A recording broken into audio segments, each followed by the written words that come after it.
Pues muchas gracias a todos, buenos días. Bueno, pues antes que nada quiero agradecer infinitamente la invitación y generosidad de la doctora Isaura por abrirme este espacio para poder compartir con ustedes algunos de los resultados que con el tiempo han surgido justo de mi tesis doctoral. Y bueno, también quiero agradecer y felicitar a todos los organizadores del coloquio por el enorme esfuerzo y de coordinación y sobre todo por mantener una actividad que desde sus inicios ha sido fundamental para la apertura y discusión de investigaciones y de distintos intereses sociales y humanistas que se congregan alrededor de la alimentación. Y por supuesto también quiero agradecer a todos los asistentes por estar aquí esta mañana. Pues antes de comenzar a compartir con ustedes estos resultados que mencioné hace un momento, me gustaría como detenerme un poco para explicarles cómo es que llegué a un tema como la relación entre la astrología y la dietética, como tema de investigación doctoral. Hace algunos años, cuando estaba yo estudiando la maestría, hice un trabajo sobre cómo el pensamiento novohispano, particularmente más bien cómo el pensamiento hispano formó una idea de la terapeuta indígena, y lo hice a través particularmente del pensamiento de Francisco Hernández. En aquella ocasión estaba yo muy concentrada en estudiar como todo este proceso de reconocimiento de la naturaleza que hicieron varios de los naturalistas que visitaron las tierras americanas. Y conforme fui avanzando en esa investigación me di cuenta que en muchos autores había una asociación, por lo menos ahí desdibujada, de una relación entre la astrología, que propiamente habría que hablar más bien como de la magia, ¿no? O sea, de todas las prácticas que involucra la magia, o que involucró la magia particularmente en el siglo XVI, con la alimentación.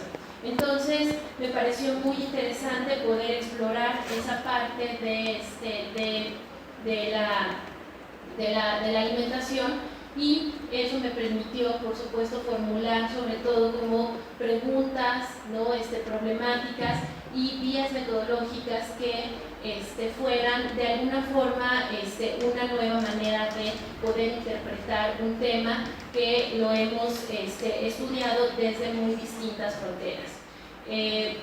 Para esta investigación elegí fundamentalmente tomar la perspectiva de la historia cultural, porque también, además de todos los conocimientos que podemos advertir a partir de toda la lectura de las fuentes documentales que surgieron desde finales del siglo XVI, desde finales del siglo XV y el siglo XVI, una de mis preocupaciones también, sobre todo, fue surgiendo a partir de la investigación, fue particularmente hacer una lectura también de las creencias, de los sentimientos, de los deseos, de las necesidades que todos estos documentos nos pueden transmitir, y cómo todas estas ideas también se fueron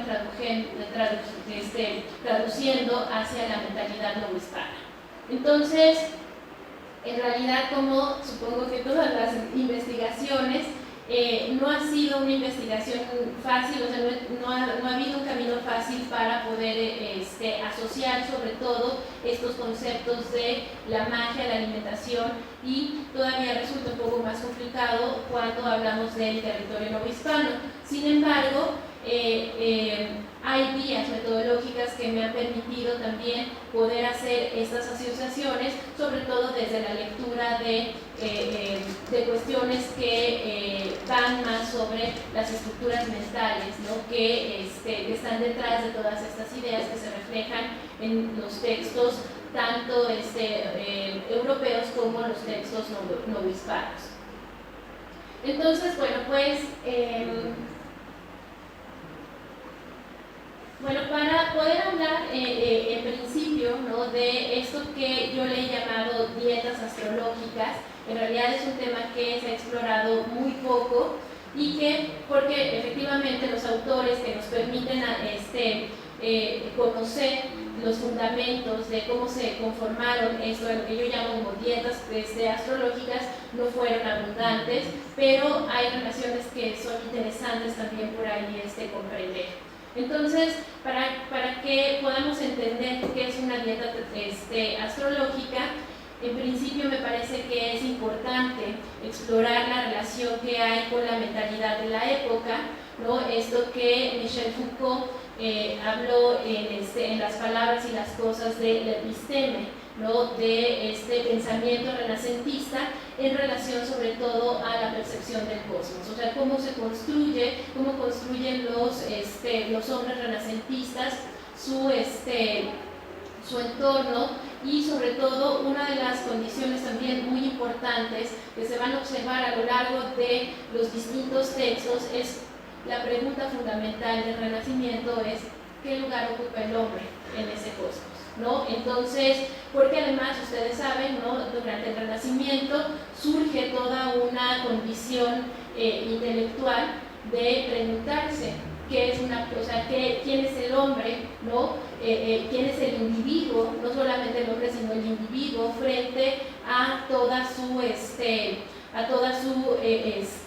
su entorno, y sobre todo son preguntas que también en ese sentido van a formar una especie de ruptura con su pasado próximo al pensar que el individuo es un ser que tiene una condición propia y tiene un derecho de vida también en el sentido de poderse desarrollar lejos de las ideas completamente cristianas o religiosas, ¿no? Donde la lectura de la vida es distinta, ¿no? Entonces, como la explicación de la existencia humana es distinta, y eso va a tener una gran implicación, sobre todo en esta relación entre la salud y la alimentación, y por supuesto también va a tener una connotación muy interesante a partir de cómo estas dos ideas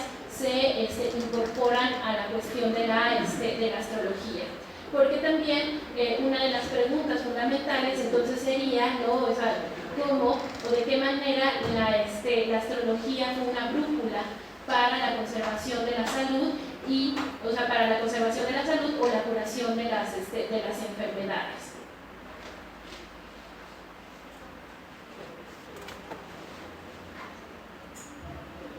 Entonces, bueno, pues algo que es fundamental pensar durante el Renacimiento en esta condición de la que hablaba, ¿no? De preguntarse cuál es el papel del hombre en toda la construcción cosmogónica.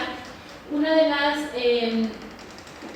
de los resultados que me parece que es muy interesante es que a lo largo del siglo XVI, desde finales del siglo XV y a lo largo del siglo XVI, se fueron publicando una cantidad muy importante de dietéticas, y esas publicaciones por supuesto responden a los anhelos, a los deseos de vivir, de tener una vida que sea una vida alegre, una vida que se pueda vivir en condiciones óptimas. Digamos, hay una conciencia ya del individuo de vivir en una condición óptima.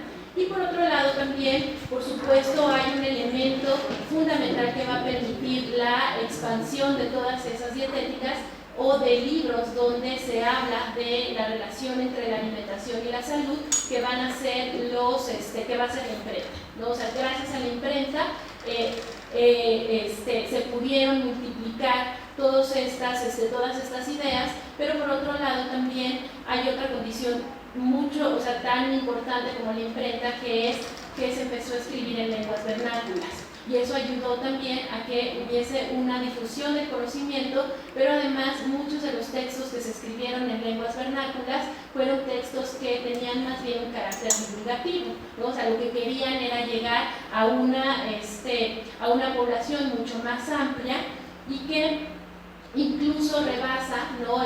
La población lectora, que por supuesto era la población más minúscula de aquella época, pero hay otras formas en que este conocimiento se va esparciendo, como la oralidad. La oralidad tiene un papel fundamental en la divulgación de todos estos conceptos. Pero digamos que hay como varias condiciones en las que se fueron elaborando todos estos documentos dietéticos, ¿no? En principio, vamos a ver que también hay una gran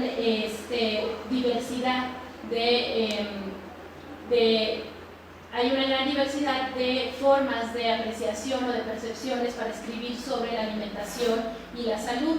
Hay muchos textos, ¿no? de grandes vuelos filosóficos, ¿no? O sea, vamos a ver que la alimentación y la salud se convierte en un tema muy importante para la disertación filosófica. También hay textos que combinan esta relación entre el alma y el cuerpo, y entonces hablan de la salud humana desde la teología, y la alimentación se vuelve una parte fundamental de esas disertaciones teológicas. Y por otro lado también vamos a tener una infinidad de libros de carácter o de corte científico que también van a retomar de manera continua, ¿no? la alimentación. Por eso es que creo que es importante, porque muchas veces desde la historia de la medicina solamente se habla como de estas grandes tradiciones, como las llama Peter Wood, pero de pronto nos olvidamos que todas esas tradiciones también van bajando hacia las poblaciones más amplias. Y además también otra de las cosas que creo que es muy importante tomar en cuenta para hablar de la salud y la enfermedad en la época renacentista es que hay una gran cantidad de personajes o de actores sociales que se dedican a la sanación, ¿no? O sea, no solamente es el médico, de hecho el médico es el que forma la población más pequeña, ¿no? De todas esas alternativas que la gente tenía para poder acceder a la salud, ¿no? Y estaban por supuesto, o sea, dentro de la idea institucional estaban los barberos, estaban los cirujanos, ¿no? Pero también había otros personajes como las curanderas, que eran sumamente importantes para esa población. También estaban los otro tipo, ¿no? de personajes que combinaban una especie de curación sagrada o religiosa con otras formas de pensamiento, ¿no? Entonces, pues tenemos, ¿no?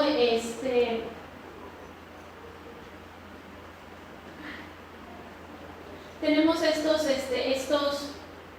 documentos que ahorita los vamos a ver de manera un poquito más detallada, pero algo que me interesa mucho resaltar es que en todo caso también estos documentos son testimonios, no solamente sirven como para hacer una historia intelectual de la medicina, sino también sirven como un testimonio de todo lo que sucedía en la vida cotidiana, de cómo se alimentaba la gente en la vida cotidiana, o de los hábitos nocivos que tenía la gente en la vida cotidiana, porque gran parte de las recomendaciones que contienen estos libros están enfocados a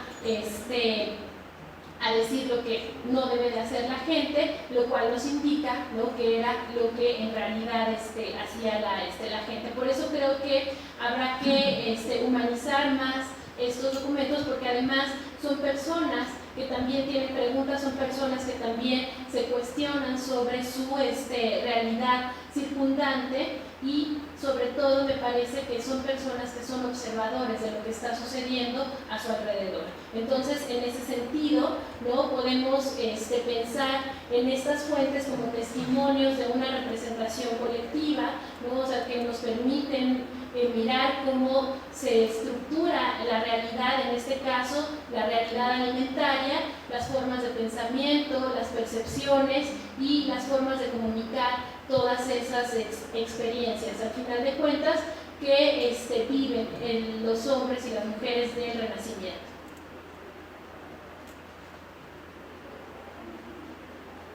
Entonces, como les decía, ¿no? Tenemos una serie de documentos que nos permiten estudiar las formas en que la gente se alimentaba, pero por otro lado también algo que es muy importante, estos documentos nos permiten conocer qué concepto, o sea, qué percepción tenían sobre estas ideas que van cambiando a lo largo del tiempo, como la salud, o sea, qué era para la gente, para los hombres, para las mujeres del Renacimiento, qué era la salud, qué era alimentarse saludablemente, qué era una alimentación correcta, ¿no?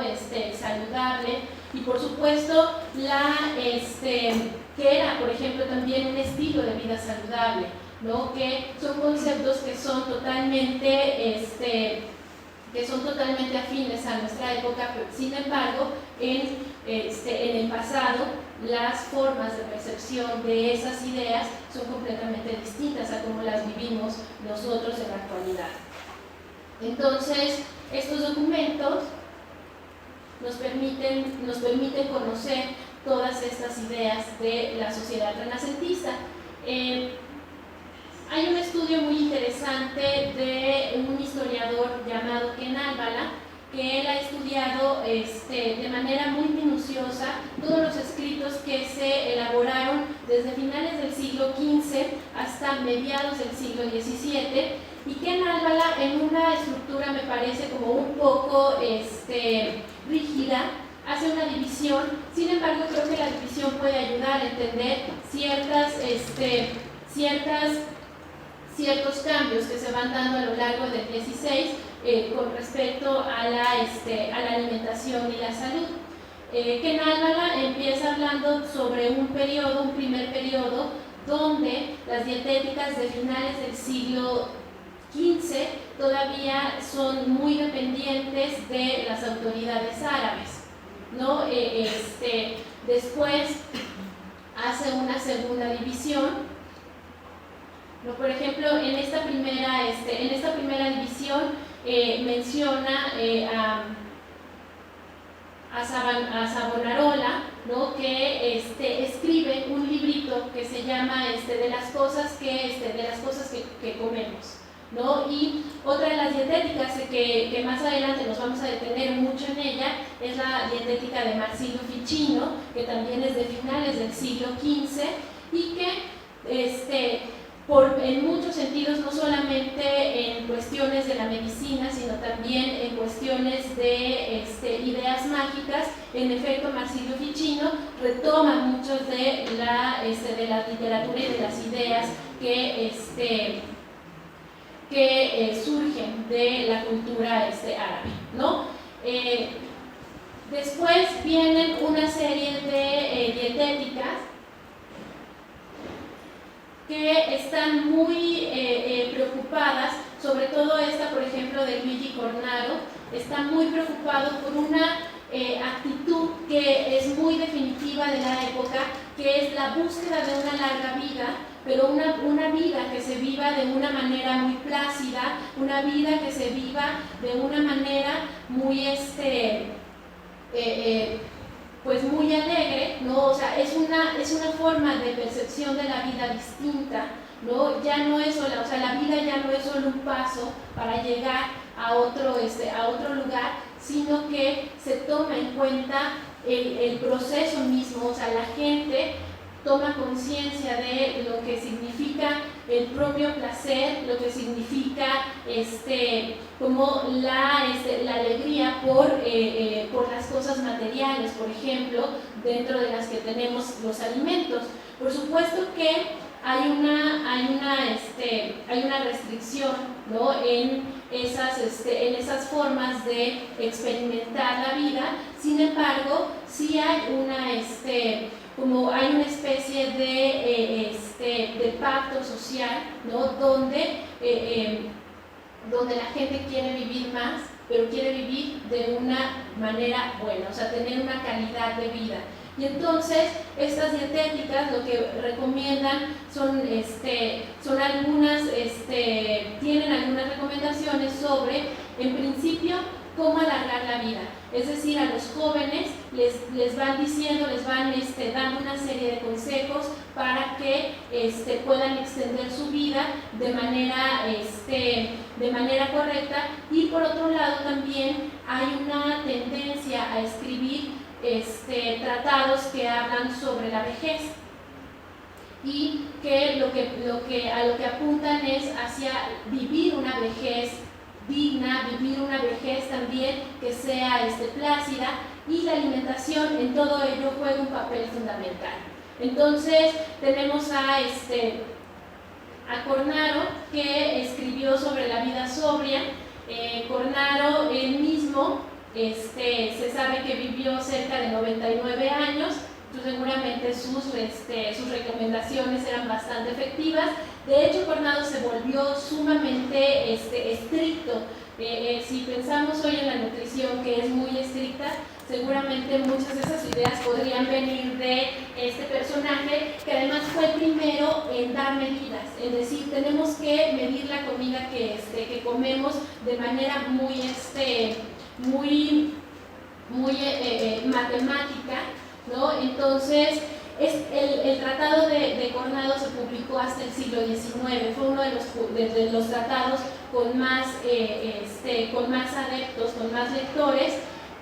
Sin embargo, sí se volvió sumamente, o sea, era como uno de los tratados más rígidos, porque en general más bien había una tendencia a ser como más benevolentes en la construcción de estos hábitos de alimentación. Y entonces, sobre todo, como vamos a ver, hay ciertas dietéticas que están enfocadas a un público muy particular, como el público cortesano, al que le dan permiso de comer más, al que le dan permiso de beber más, ¿no? O sea, como hay una cierta indulgencia en para estas sociedades, ¿no? Pero además de estas dietéticas, se consideran dietéticas o regímenes de salud aquellas que están estructuradas a partir de esto que Galeno llamaba las 6 cosas no naturales, que en realidad esas 6 cosas no naturales son aquellas que nosotros llevamos a cabo en la vida cotidiana. Es decir, para Galeno, los buenos hábitos de vida significaba, por supuesto, tener atención en la comida y en la bebida, en el sueño, es decir, también había un control del sueño. Por ejemplo, también como sucede hoy en día, el ejercicio era una cosa también muy importante, ¿no? Entonces había, ¿no?, esta construcción de hábitos, y a eso se le llamaban los regímenes, o lo que identifican los historiadores hoy en día como dietéticas. Sin embargo, estos hábitos de alimentación no solamente se expresaban en estos libros particulares, sino que el tema de la alimentación, al ser parte del tema de la constitución humana, es decir, de esa pregunta de quién es el hombre, qué necesita el hombre, ¿no? Parte de las cosas que se consideran muy importantes en la definición del humano es la alimentación. Y entonces vamos a tener libros que nos van a también hablar mucho sobre ciertos aspectos de la alimentación, como por ejemplo los libros de problemas, ¿no? Esos libros que eran de tono muy divulgativo, ¿no? Que se preguntaban todo el tiempo, o sea, están estructurados a partir de preguntas, ¿no? ¿Y por qué el hombre vive, por qué hay hombres que viven más tiempo? ¿Por qué hay, no? O sea, y habla de toda la condición de la naturaleza, ¿no? O sea, son preguntas que ayudan a explicar todo el entorno en que la gente vivía. Por ejemplo, también tenemos el libro de Magia Natural de Giambattista Della Porta. Es un libro muy interesante porque se considera como dentro del libro de problemas, porque lo que hace en realidad Giambattista Della Porta es contestar una serie de problemáticas científicas, ¿no? que le interesan a este autor. Della Porta, de hecho, es considerado uno su libro de magia, el libro de la magia es considerado uno de los grandes aportes para, por ejemplo, todo lo que tiene que ver con la cuestión de la visión, por ejemplo, ¿no? Llama mucho la atención que en un libro como The Magic Book tenga un capítulo que está dedicado exclusivamente a la cocina. Y entonces es un libro de cocina donde Della Porta da una serie de recomendaciones que van desde el ordenamiento de una mesa hasta, por ejemplo, si no queremos tener el invitado incómodo en la mesa, ¿no? Dice, le puedes dar poner en su comida tal cosa para que se le pinten los labios y entonces sea motivo de risa de los demás, ¿no? O sea, ese es el tono de los libros de problemas. En realidad no están considerados como libros enteramente de ciencia, aunque tratan muchos temas científicos. También otras publicaciones están las materias médicas, donde se hacen todos estos recuentos de los recursos, ya sean recursos de plantas, animales, minerales, que se utilizan para la terapéutica, ¿no? Para la curación de las enfermedades. Por supuesto que en la época gran parte de esas materias médicas está elaborada a partir de lo que nosotros consideraríamos como alimentos, ¿no? Y que también ahí hay una interesante como planteamiento de dónde está el medicamento y dónde está el alimento, ¿no? Que lo han tratado algunos autores. También por otro lado tenemos los libros de secretos. Los libros de secretos están muy orientados a hablar justamente de la astrología, ¿no? De la cosmología, o sea, son libros que hablan en general del cosmos. Y son libros de secretos porque vamos a ver justo en el pensamiento mágico cómo para la mentalidad de la época se piensa que la naturaleza está llena de secretos y que solamente ciertos personajes son capaces de leer esos secretos, como los magos naturales, ¿no? Los alquimistas, los astrólogos, tienen esa formación, esa educación para poder leer a la naturaleza. O sea, la naturaleza era un libro que había que saber interpretar.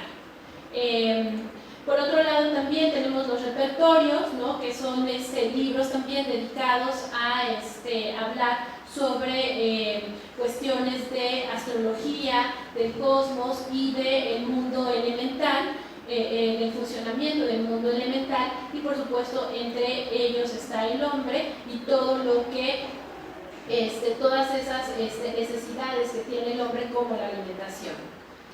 También tenemos los libros de medicina, ¿no? Propiamente como La Sevillana, que es que en el siglo XVI es una traducción que hace Nicolás Monardes de un libro que surgió hacia finales de la época medieval. Y finalmente algo que también llama mucho la atención, que libros de filosofía, ¿no? De filosofía natural, de filosofía moral, incluyen mucho el tema, o sea, en buena medida incluyen el tema de la alimentación. Lo que les quiero mostrar con esta diversidad de publicaciones es la importancia que tenía la alimentación en la época, ¿no? Es algo que se discutía desde muy diversos frentes, al ser una cuestión humana, pero además al ser una cuestión de vida, ¿no? O sea, es decir, cómo se discute el humano, se discute a partir de la vida humana, y no hay vida si no nos alimentamos. Entonces, aquí hay algunas de las dietéticas que que surgieron también en el contexto propiamente hispano. Les hablaba yo de, se ha estudiado mucho las dietéticas que surgieron en el contexto italiano, ¿no? Se han estudiado las dietéticas en el contexto inglés también mucho, ¿no? O sea, los trabajos que existen básicamente están centrados en esas producciones geográficas. Pero un tema que se ha dejado mucho de lado son todas las, o sea, la tradición dietética y los textos donde podemos encontrar esa tradición dietética en la cultura hispana, ¿no? Y entonces, desde ciertas interpretaciones, en realidad no hay mucho que mirar en esta cultura, cuando en realidad tenemos muchos textos que nos van a hablar de de esas ideas, valores, ¿no? Que tienen sobre la alimentación, particularmente en esta cultura. Hay dos de las dietéticas más famosas que se publicaron en este territorio, son el Vergel de Sanidad, ¿no? O también se le conoce como el Banquete de Caballeros. Son dietéticas ambas que están enfocadas a la población cortesana. Entonces, son dietéticas, por ejemplo, en el Vergel de Sanidad, su autor Luis Lovera nos habla de cómo montar un banquete. Y luego se cuestionan si los banquetes son buenos o no son buenos. Y entonces o sea, evidentemente ahí va atravesado por una condición también médico-moral, ¿no? Y entonces dice, bueno, sí son buenos, pero tienen que tener ciertas restricciones, ¿no? No pueden hacer como, no pueden mostrarse completamente glotones, ¿no? Entonces iba educando a esta población cortesana. Es muy interesante porque tanto el Vergel de Sanidad como el Aviso de Sanidad, ¿no? Que trata de todos los géneros de alimentos de Francisco Núñez de Coria, ambos están insertos en esto que explica Norbert Elias de el control del cuerpo, es decir, cómo se educa para controlar el cuerpo, es decir, qué se puede hacer, qué no se puede hacer en la mesa, qué se puede comer, qué no se puede comer en la mesa, ¿no? Incluso, por ejemplo, muchos de los alimentos que ellos consideran alimentos que provocan la lujuria, ¿no? O sea, que son como estimulantes sexuales, afrodisíacos podrían ser en la actualidad, son alimentos que para ellos producen muchas ventosidades. Y también esto tiene muchas desventajas a la hora de estar compartiendo la mesa, ¿no? Entonces también, los recomiendan que se eviten por ambas condiciones. Porque además justo, o sea, lo que hacen también estos textos es lo que mencionaba hace un momento, es educar hacia lo que el pensamiento médico considera como la buena alimentación, ¿no? Entonces, porque además en esta idea de el querer vivir, el tener como placer por la vida, también implica que ese placer tiene que estar vinculado con una serie de normas que nos permitan llevar a cabo esta vida plácida. Es decir, la vida plácida no es una vida de destrampe, la vida plácida está completamente dentro de una norma médica y moral, porque finalmente también se dice, para disfrutar la vida se necesita el cuerpo y para atender a Dios también se necesita tener un cuerpo saludable. Luego, bueno, les puse esta página. Ahora aquí están las dietéticas, ¿no? De Luis Lovera y de Francisco Núñez de Coria. Luego les puse esta página porque es un trabajo muy interesante que hace la Biblioteca Nacional de España. Esta es una de digamos como de los proyectos, pero tienen también otro proyecto enfocado a los textos que están muy relacionados entre la alimentación y salud, entonces lo puse para que tuvieran esta referencia y para hacerles la invitación a que visiten la página, porque de verdad hay cosas muy interesantes. Es una página de divulgación, por supuesto, pero tiene cosas interesantes para conocer los hábitos y los estilos de vida, ¿no?, en relación a la alimentación de esta época. Luego también, les decía yo, no solamente las dietéticas formalmente o consideradas formalmente dietéticas tocan o tienen interés por este tema de la salud y la alimentación. Por ejemplo, un caso que me parece muy peculiar en principio, porque es un texto que está, que la autoría está, se le atañe a Olivia Sabuco, ¿no? O sea, es una mujer que me parece una cosa que ya por sí misma tiene una gran importancia. Hay mucha discusión sobre si el texto sí es de ella o el texto fue del padre, que en el testamento se retractó y dijo: no es el texto que la nueva filosofía sí es mía y no es de mi hija. Pero ha habido muchos estudios que han tratado de confirmar la autoría de esta humanista del siglo XVI, porque además fue una gran humanista, tuvo mucho contacto con la élite intelectual de España, y los últimos estudios apuntan a que sí es realmente la autora de este libro. Este libro de la nueva filosofía de la naturaleza del hombre, ¿no? O sea, entrando en esta misma tónica de estudiar al hombre en todas sus dimensiones, lo que hace Olivia Sabuco es, en principio, tiene un fundamento muy platónico, ¿no? Y en ese sentido toma mucho en cuenta como ciertos aspectos de la condición humana. Y entonces a Olivia Sabuco le preocupa justo que la gente sea feliz. Y entonces parte de la felicidad para ella está en los alimentos. Y entonces ella nombra de manera muy particular, ¿no? Hace la referencia que es muy interesante, que dice: estos alimentos son alimentos felices y estos alimentos son alimentos tristes. Y además, la relación entre las emociones y los alimentos es una relación sumamente importante en la época. O sea, hay una tendencia, no solamente por la melancolía, que es una de las emociones que se ha estudiado mucho más en esta época, sino también en general el resto de las sensaciones y sentimientos que algunos alimentos nos pueden producir. Entonces, para Olivia Sabuco eso es muy importante. Por el otro lado también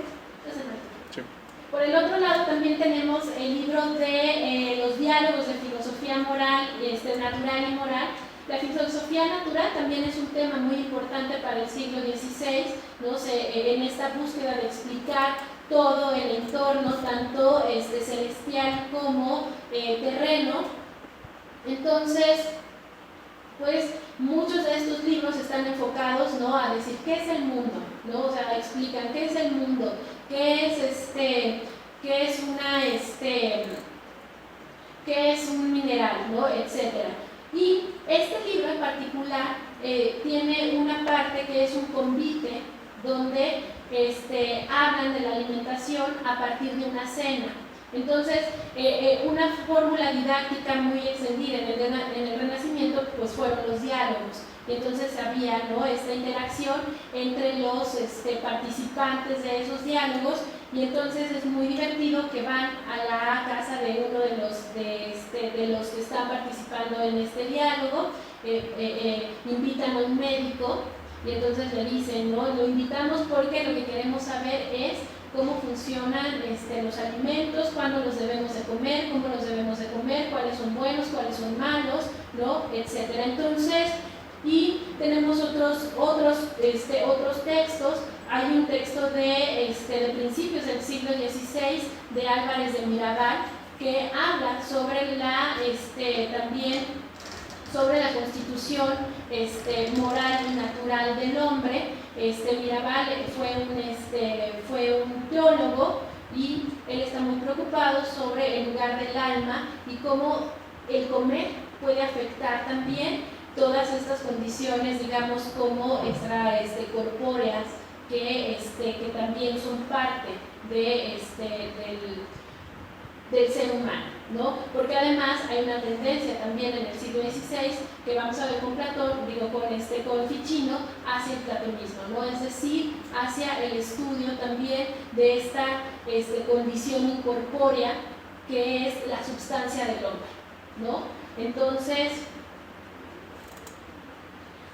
bueno, rápidamente, sin detenerme mucho en ello, es importante comprender, porque para la astrología también es fundamental comprender cuáles son las bases teóricas que sustentan la idea de la salud en el ser humano.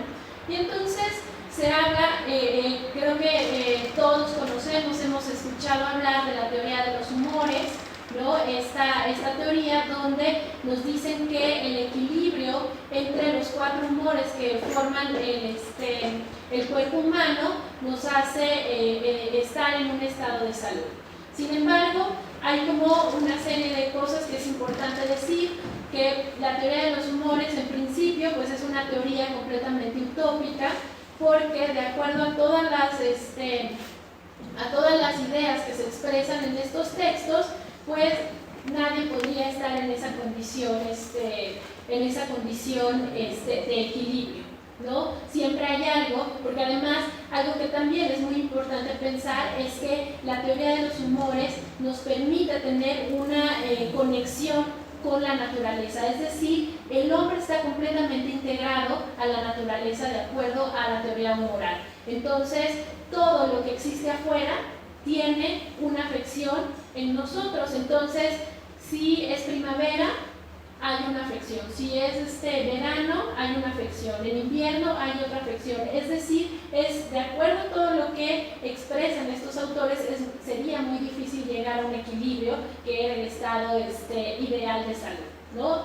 Y por otro lado, también algo de lo que no se habla mucho, pero que también es una condición fundamental para la salud humana, o sea, me parece que esa es todavía la condición como más importante que se expresa, es esto de la humedad radical. Para el pensamiento renacentista, y esto viene desde la tradición árabe, Ficino se habla expresamente de cómo toma esas ideas de Avicena. Para esta mentalidad, la digestión es una de las condiciones más importantes del hombre. O sea, la digestión es todo, la digestión es la vida. Incluso esta analogía que hacen, ¿no? O sea, dicen, es que la digestión o el estómago es como una lámpara que tiene un calor que se va alimentando del aceite, ¿no? Tal cual como una lámpara. Ese aceite es la humedad radical. Y la humedad radical solamente la podemos mantener o conservar a partir de la nutrición. Y entonces nuestra vida depende de esa humedad radical, porque esa humedad radical es la que permite que conservemos el calor innato que tiene el cuerpo. Y de hecho, la muerte se interpreta de esta manera, es decir, la gente muere cuando ese calor se extingue, ¿no? O sea, es decir, se apaga, así completamente.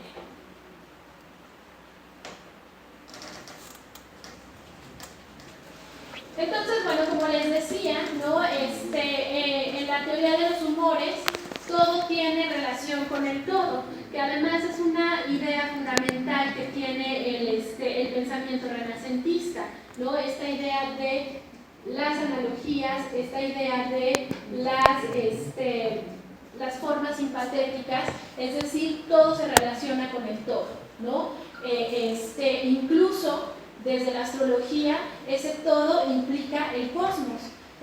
Por eso es que tienen esta idea del hombre como el microcosmos, es decir, porque el hombre no es otra cosa que un cosmos en chiquito, es decir, sintetizado en el cuerpo.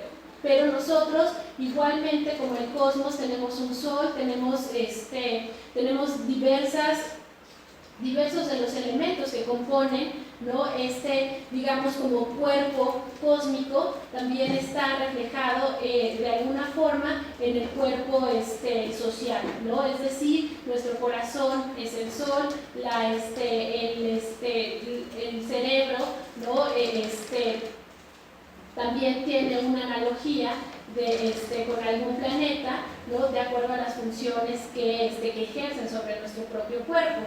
Entonces, en ese sentido, pues tenemos, ¿no?, que la gente adquiere una identidad a partir de su complexión humoral, ¿no? Es decir, nos identificamos, el individuo en ese sentido tiene como más margen a justo como esta individuación a partir de estas condiciones humorales. Y entonces, porque además los humores no solamente se reflejan a partir como de estas sustancias que corren por todo nuestro cuerpo, ¿no? Y que en todo caso, ¿no?, hay un autor que los define de una manera muy linda, porque él dice, los humores al final de cuentas son una sustancia imaginada, porque nadie ve esos humores, ¿no? O sea, se pueden más o menos intuir a partir de ciertas secreciones corpóreas, pero no es el humor en sí mismo. Entonces, ese humor, además de que nos da una tendencia del comportamiento del cuerpo, ese humor también nos define, por ejemplo, los rasgos físicos, ¿no? Y la gente que tenía determinados rasgos físicos, se podía decir, esta gente es flemática, ¿no? Los flemáticos eran blancos, delgados y así, porque además también la personalidad viene a partir de los humores. Y entonces el flemático, además de ser blanco, delgado y así como falto de energía, es una persona que es floja, que todo le da así como pereza, como que no, es una persona indecisa, ¿no? Entonces da una personalidad muy bien y definida. Y por supuesto que en ese mismo sentido toda la naturaleza está llena de humores, y los alimentos también participan de toda esa ideología humoral. Y entonces, en todo caso, para corregir ciertas condiciones del cuerpo humano, pues lo que se utiliza son determinados alimentos que permitirán esa corrección. Y entonces hay alimentos que están prescritos especialmente para personas coléricas o para personas melancólicas, ¿no?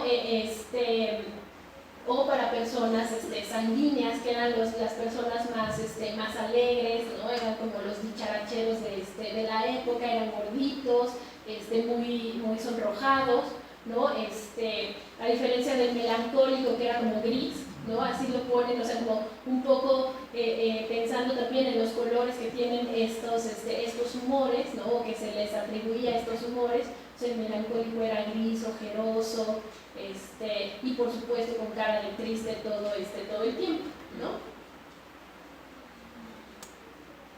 Entonces, los alimentos, ¿no?, tenían una relación también, o sea, como estas condiciones humorales se reflejaban también a partir de grados. Es decir, un alimento que es demasiado caliente, como por ejemplo aquí en la Nueva España, cuando Francisco Hernández llega y prueba el chile, dice que es en tercer grado de sequedad y cuarto grado de calor, ¿no? O sea, que le picó en serio, ¿no? Estos grados generalmente se daban por las sensaciones que tenían los alimentos en nuestro gusto, ¿no? Entonces también el sabor tenía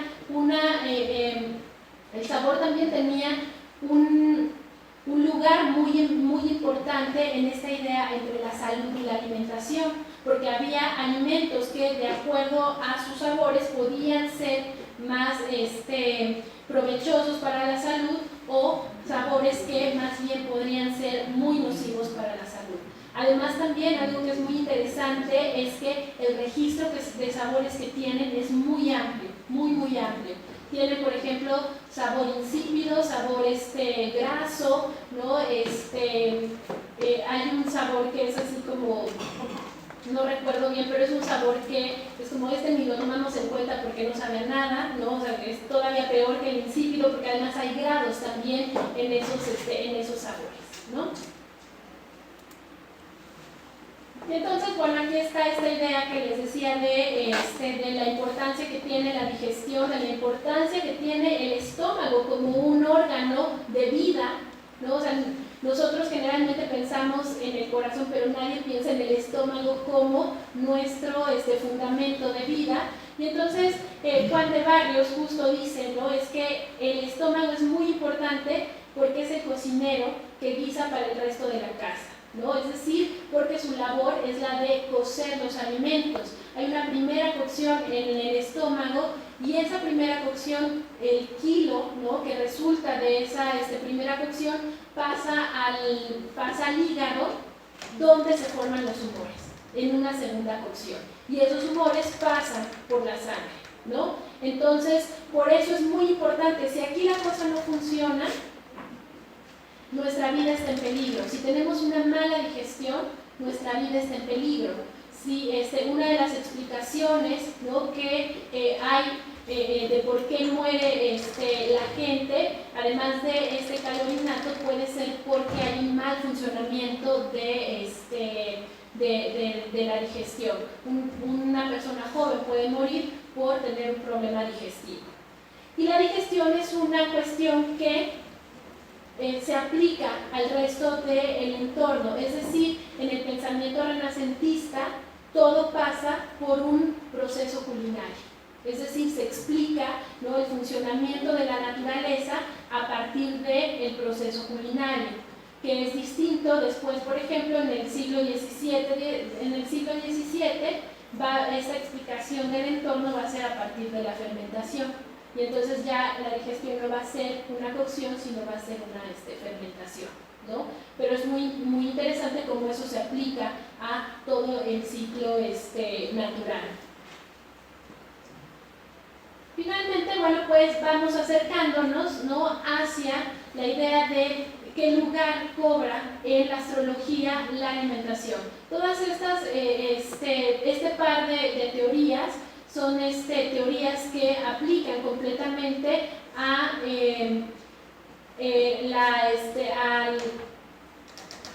la afección que tienen los planetas sobre el cuerpo humano y cómo a partir de esas formas de individuación de las complexiones particulares vamos a hacer, o se hacían, ¿no? Dietas que tenían una condición completamente de relación entre los astros y los alimentos que consumimos.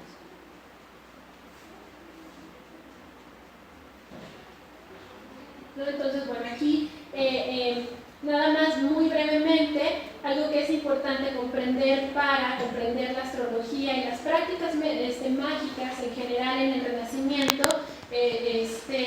Eugenio Garín decía que en efecto las prácticas mágicas existen desde muy tiempo atrás, pero particularmente si hablamos de la magia natural, Eugenio Garín dice, ¿no? O sea, esta magia sale del subsuelo para florecer en el pensamiento renacentista.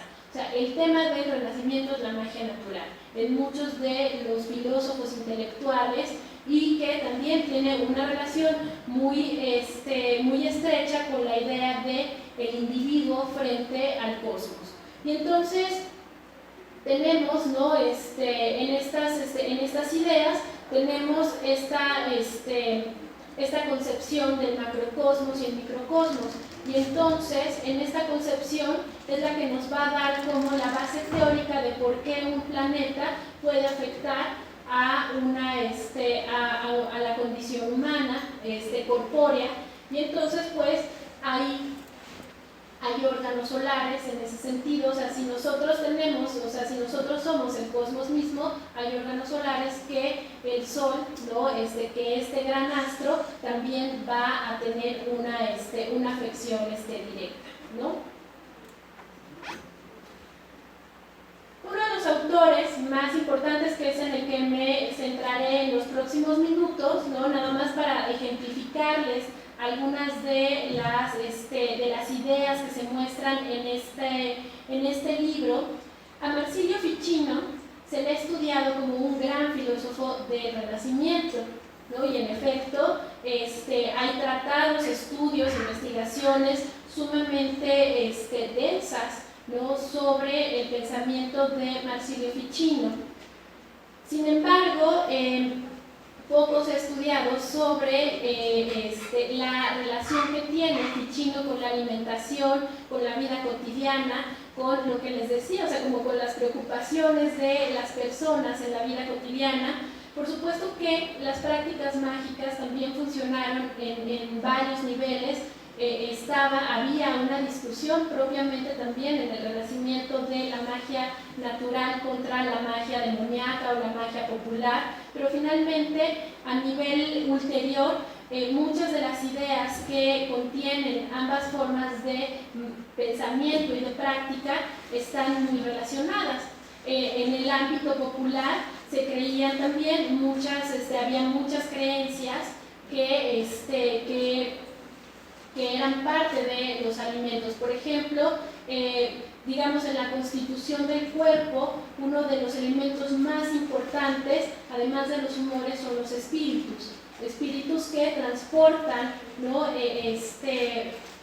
Ciertas condiciones, ciertos elementos alrededor del cuerpo. Y, por ejemplo, en las ideas populares se pensaba que estos espíritus se adueñaban de los hornos y entonces eran los que provocaban que el pan se pudiera leudar, que el pan pudiera crecer. Y son ideas que, vamos a ver, Ficino habla de los espíritus todo el tiempo, ¿no? Hay un libro que, si les interesa este tema de la cultura popular y cómo la alimentación y estos especie de pensamiento mágico están involucrados, hay un libro que se llama El pan salvaje, de Pietro, no recuerdo cómo es el apellido del autor, pero es muy interesante porque él retoma como toda esta cultura popular en Italia, ¿no? Para hablar de lo que pasa con la alimentación de los pobres, porque además, o sea, este autor nos habla de ciertos panes que se hacían con alucinógenos para que la gente pudiera resistir el hambre, ¿no? Entonces, bueno, y ahí hay un montón también de, o sea, hay insertas un montón de tradiciones mágicas. También en la lógica de la magia simpatética, en esta idea de las simpatías que funcionaba en el pensamiento renacentista. Por ejemplo, seguramente todos ustedes han escuchado hablar de cómo justo Paracelso decía, es que la naturaleza, Dios, porque además Dios siempre está ahí, ¿no? O sea, es un tema mágico religioso, ¿no? Entonces, Paracelso decía, Dios es tan bondadoso que nos ha dado todas las cosas para poder estar en bienestar. Y cuando enfermamos, la propia naturaleza es la que nos dicta qué es lo que debemos de tomar. Y entonces las formas tienen un lugar muy importante, ¿no? Y entonces, por ejemplo, es uno de los ejemplos más conocidos, ¿no? Que si yo tengo una enfermedad del cerebro, lo que tengo que consumir es una nuez de Castilla que tiene la misma forma del cerebro, y así se buscaban los remedios, de acuerdo a, por ejemplo, los frijoles se recomendaban para el hígado, ¿no? Por las formas que adquieren. Entonces, esa forma también de curación era una forma de curación que además estaba también dentro del pensamiento intelectual de grandes vuelos. Ya mencioné a Giambattista della Porta, ¿no? Pero muchos otros, el propio Paracelso, ¿no? Utiliza esta lógica de la simpatía para la curación, y entonces ahí por supuesto entran muchos alimentos, ¿no? Utilizados con alimentos con las formas corpóreas para curar el cuerpo. Entonces les decía yo, a Ficino se le ha estudiado un poco desde esta perspectiva. Ficino escribió una obra muy célebre que se publicó durante el siglo XVI por muchas veces, que se llamó Los Tres Libros de la Vida, y básicamente era una dietética. Lo que pasa es que para la filosofía, digamos, neoplatónica, es muy importante sobre todo el último tratado, que es el que habla desde esta idea neoplatónica, cómo se conforma el universo, ¿no? Y nos hablan de un hacedor como el de Miurgo, ¿no? Y en toda esa complejidad filosófica, pues hay dos intereses también que tiene Ficino. Uno es tener una dieta muy particularizada para aquellos que se dedican a la filosofía, es decir, para aquellos que se dedican a estudiar, porque dicen, claro, o sea, Ficino tiene esta idea de decir, claro, o sea, como el que estudia mucho por cuestiones digestivas, porque está sentado, porque, o sea, por una serie como de hábitos de vida, tiende a la melancolía. Y entonces, Ficino, ¿verdad que sí? Ficino además es el primero de darle una connotación positiva a la melancolía, porque él dice, cierta dosis de melancolía es muy buena, porque uno se vuelve muy creativo, pero si te dejas ir, entonces sí tenemos muchos problemas, porque entonces sí la gente cae en hoy lo llamaríamos en una depresión profunda, ¿no? Entonces, dice, lo que pasa es que los que estudian tienen muy malos hábitos, no duermen, estudian toda la noche, ¿no? No comen bien, no hacen ejercicio, y entonces lo que hace Ficino es hacer una dietética exclusivamente para estos personajes. También en su segundo libro, ¿no? O sea, que forma estos tres libros de la vida, habla sobre la longevidad y de cómo hacerse, o sea, de qué cosas hacer durante la juventud para alargar la vida, y por otro lado también qué recomendaciones o qué cosas hacer como persona adulta para vivir una vida mucho más plena. Y entonces, entre todas estas, y finalmente tiene su último tratado, que es de cómo traer la vida de los cielos, que es un tratado muy interesante, que es donde habla con mucha más profusión sobre todas las cuestiones astrológico-mágicas. Y entre estos tres tratados, nada más para que tengan alguna idea muy puntual, ¿no? Por ejemplo, Ficino recomienda, por ejemplo, para tener mayor vigor, para vivir muchos más años, dice que los hombres deben de tomar durante la luna creciente, eso es muy importante, leche de una mujer joven, sana, hermosa y alegre, ¿no? Porque también como en esta idea de la incorporación, además es algo, o sea, nosotros lo vemos como muy raro, porque también por ahí recomienda tomar sangre de un joven rubicundo.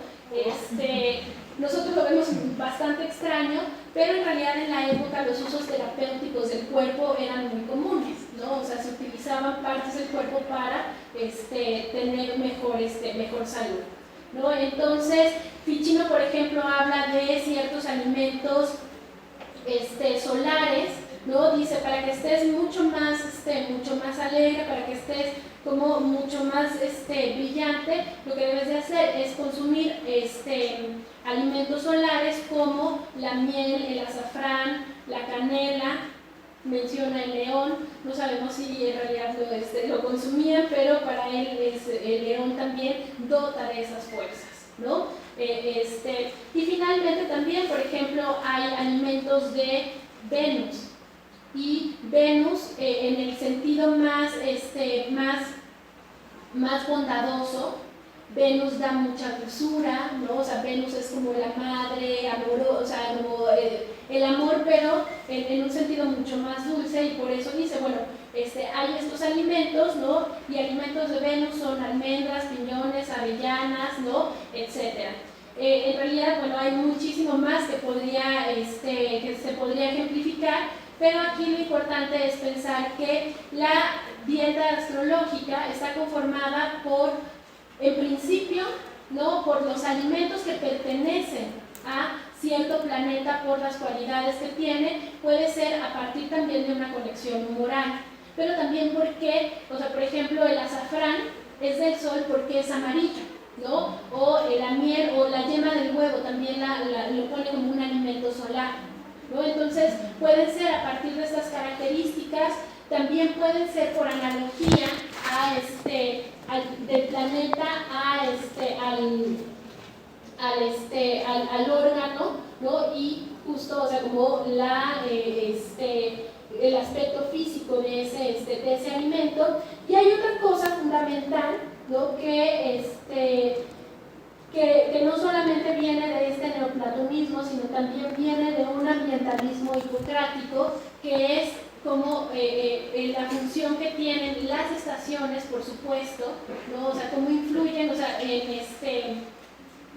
en verano se deben de consumir ciertos alimentos, pero además alimentos que estén bajo el efecto de determinados planetas, que son los planetas que son más, que se expresan mejor en esta temporalidad. También geográficamente va habiendo distinciones dentro de la vista astrológica. Que eso es lo que pasa en la Nueva España. En la Nueva España tarda mucho en llegar el neoplatonismo y el hermetismo, ¿no? Eso llega hasta el siglo XVII. Sin embargo, sí hay una especie de relación astrológica con los alimentos. Enrico Martínez, ya nada más estas láminas para terminar, bueno, aquí habla de la melancolía.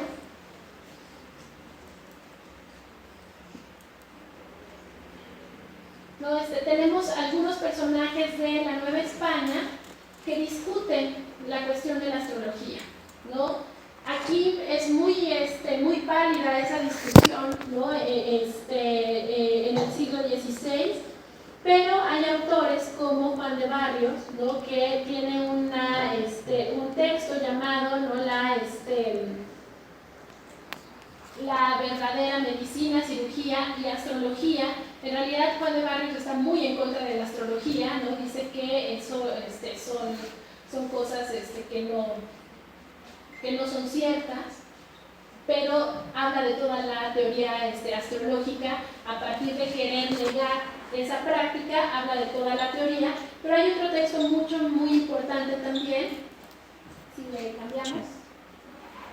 Bueno, están también aquí, desde el siglo XVI, eso sí se producen muchos almanaques lunarios, donde la relación con la alimentación es a partir de la agricultura. La luna, o sea, como las fases de la luna son fundamentales, ¿no? Hay que tomar ciertos alimentos en cierta fase lunar, o hay que sembrar ciertos alimentos en cierta fase lunar, o sea, como por eso los lunarios son indicaciones de cuestiones agrícolas, o sea, en torno a la alimentación es como de cuestiones agrícolas y de recomendaciones dietéticas. ¿Qué comer cuando Marte está en Cáncer? ¿No? Y entonces te dicen ahí, tienes que comer tal tipo de alimentos por la relación de los humores, porque si Marte es caliente, habría que consumir un alimento que fuera opuesto a esa condición.